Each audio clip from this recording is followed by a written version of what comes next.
The Towson University Tigers traveled to Winston-Salem, North Carolina for a matchup against the Demon Deacons of Wake Forest. The Tiger Football Report starts now.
For an athlete, there's nothing scarier than a torn ACL. Athletes trust us with their care and their careers because we're a recognized leader in sports medicine. Get back to your active life sooner with MedStar Sports Medicine. Wise Market's ice cream plant is based in Sunbury, Pennsylvania, and locally owned and operated. We've been making our ice cream for nearly 50 years. We create roughly 70 flavors of ice cream right now. We use local ingredients, especially our cream, which is from our milk plant. The cream is what gives our ice cream a rich and creamy texture. Now, together with our customers, we've created a product called Peanut Butter Indulgence, which will be coming out this summer. It's a peanut butter ice cream with sea salt caramel swirl and chocolate-covered pretzel. How could you go wrong with that? Personally, I love our ice cream. If you come to our house at any given time, you'll find at least 5 packets of ice cream in our freezer. Our kids grew up eating Wise quality ice cream, and now we get to treat our grandchildren to it. It's been a pleasure for me to be tasting ice cream for over 40 years for Wise Markets, and I'm loving every minute of it. Welcome, fans, to another edition of the Tiger Football Report. I'm your host, Spiro Morekas. Before we begin, just like to thank Ben Rosenbaum for filling in for me last week. Now, the head coach of the Tigers, Rob Ambrose. And, Coach, you went down to North Carolina to take on Winston-Salem this past Saturday, first ever matchup between the two schools, and you knew coming in that Wake Forest was a team that had some explosive players. Did they exceed your expectations? Maybe one in particular? Yeah, he's pretty awesome. Let's put it this way. I don't think anyone in any level for the rest of the year in the ACC or any bowl game that they make, I don't think anybody's going to kick to him anymore. He's an impressive young man. Greg Dortch, he returned 2 punts for touchdowns. When you went back and looked at the film, what was it that enabled him to rip off a 60 and 70-yard punt return for a touchdown? A little bit of missed assignment, a little bit of underestimating their scheme. Individually, a couple guys here and there missed a spot, missed their job, and games like that against opponents like that will expose any possible weakness you have, and they found one, and they exposed it. So we spent a decent amount of time talking about it, and we're moving forward.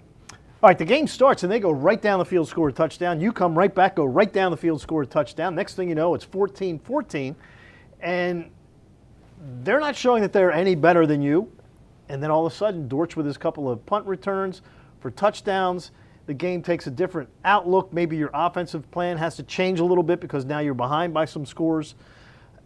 I know you had to be feeling pretty good at 14 all.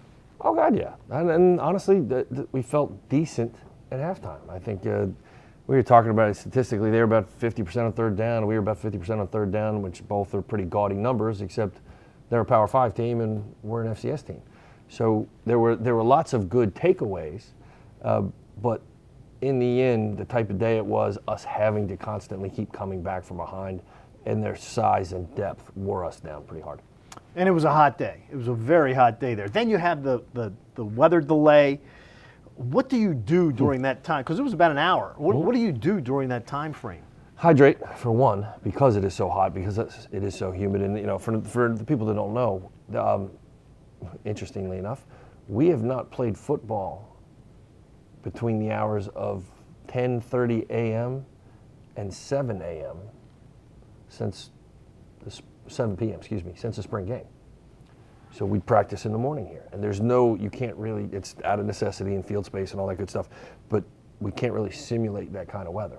But for the rain delay, we go in there, we hydrate, we talk, we coach, we learn, we grow a little bit, and we talk about what we're going to do when we come back.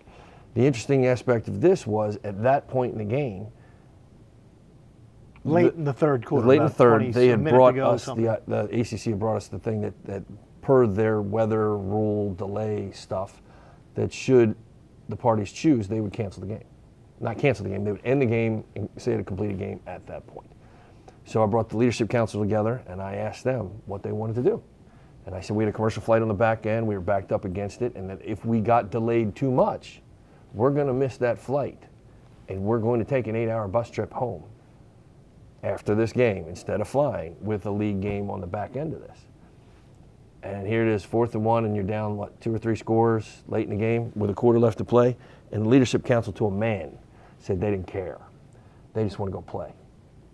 And if that doesn't warm your heart, knowing that you're a little outmatched like that, made me feel pretty good about my guys. Well, some things you also have to feel good about on the offensive side of the football. You found yourself a quarterback, sir. Tom Flacco, for the second week in a row, really impressed, not only with his arm, but with his legs. We knew what we were getting with him, and everybody wanted to talk about how Tom was a runner, that he's an athletic young man. He's, baseball draft pick kind of guy, and has always had some success with his feet in his career. And I don't think enough people give him credit for his arm. And I think you found a little Doug Flutie in there. He's a little bit shorter than other guys, but not too much. But he throws the ball over the middle as good as any 6'5" guy I've ever coached. And he's got command of the offense, and he's got command of the players on the offense. It is clearly his offense. One thing that has to make him happy is I think he completed a pass to half the roster. I mean, you had so many guys that are able to catch the football. It makes it tough for the opposing defense. Nothing new.